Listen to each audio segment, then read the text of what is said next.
स्वागत है। हमने बहुत तरक्की की, लेकिन आज भी बहुत बड़ा तबका ऐसा है जिन्हें बुनियादी सुविधाएं तक नसीब नहीं। हर मौसम उनका मजाक उड़ाता है, बारिश तो बेहाल कर जाती है। आज हम आपको दिखाने जा रहे हैं उभरते भारत की डूबती तस्वीर। बच्चे डोरी पकड़कर नदी पार कर रहे हैं।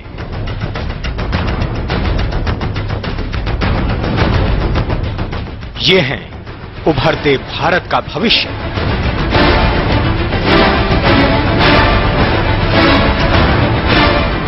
या कहें उभरते भारत का डूबता भविष्य। ये तस्वीर बैतूल के मुल्ताई के धारणी गांव की है। गांव में स्कूल है नहीं, बच्चों को पास के गांव सेमझिरा जाना पड़ता है।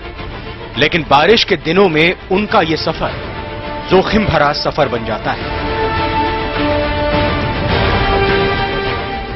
पिछले दिनों तो नदी पार करते वक्त एक छात्रा को सांप ने डस लिया था। तब से बच्चे और अभिभावक डरे हुए हैं। कक्षा 8वीं में बाढ़ आ जाने के कारण हम 8 दिन स्कूल नहीं जा सकते हैं। कमर कमर पानी रहता है, रस्सी या कभी लकड़ियां के सहारे चलते हैं।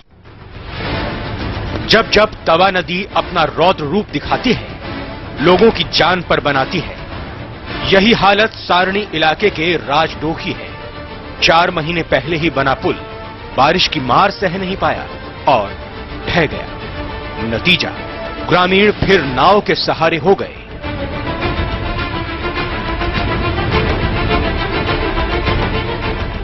नाव के सिवा कोई दूसरा जरिया भी नहीं।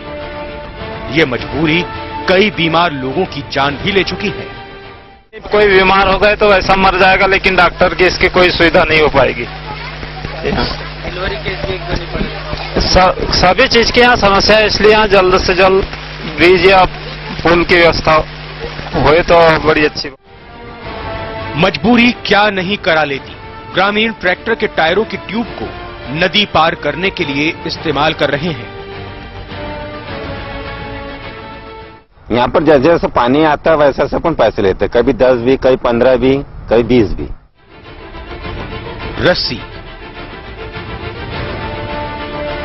नाव,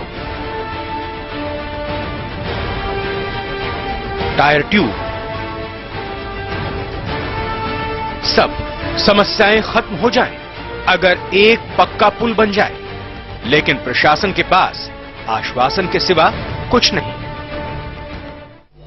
पुल बनाने के विकल्प पे भी विचार किया जा सकता है, किंतु सर्वप्रथम कोशिश ये की जाएगी कि बच्चे जिनको नदी पार करके इस ओर आना पड़ रहा है, उनके स्कूल की व्यवस्था इस प्रकार से हो जाए कि उनको नदी पार न करना पड़े। ये शासन का प्रयास है।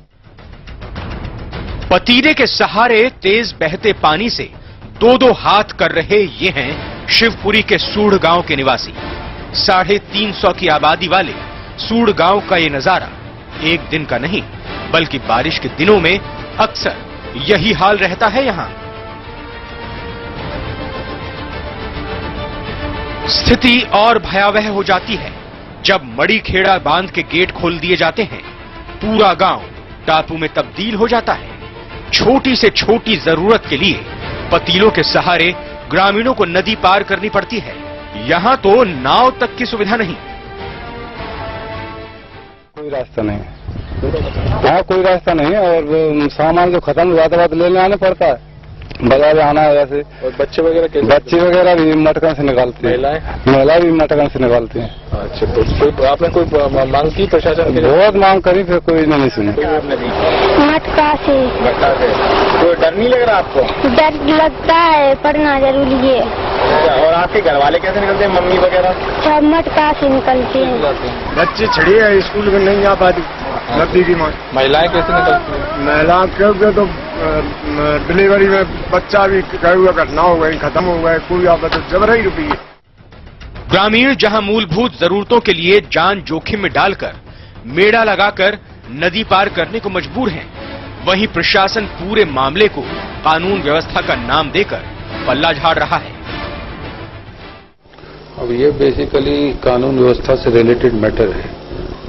जिला पंचायत का सीधे रोल तो नहीं है, लेकिन ये जरूर है कि जैसे फूड आइटम अभी जैसे 2-3 दिन पहले कलेक्टर महोदय फूड अफसर की से चर्चा कर रहे थे, तो ऐसे स्थानों पे जो पहुंचविहीन हो जाते हैं वहां पे 4 मास का जो है अन्न रखाया जाता है। इसी हिसाब से डिपो होल्डर्स जो होते हैं मेडिसिन वगैरह रखते हैं, ऐसा नहीं है कि नहीं है। अगर ऐसा होता तो इतने सालों से अगर वो टापू बन रहा है तो कभी कोई बड़ी दुर्घटना भी हो जाती। नहीं हुई, इसका मतलब है कि वहां पे ये सारी चीजों का स्टोरेज है।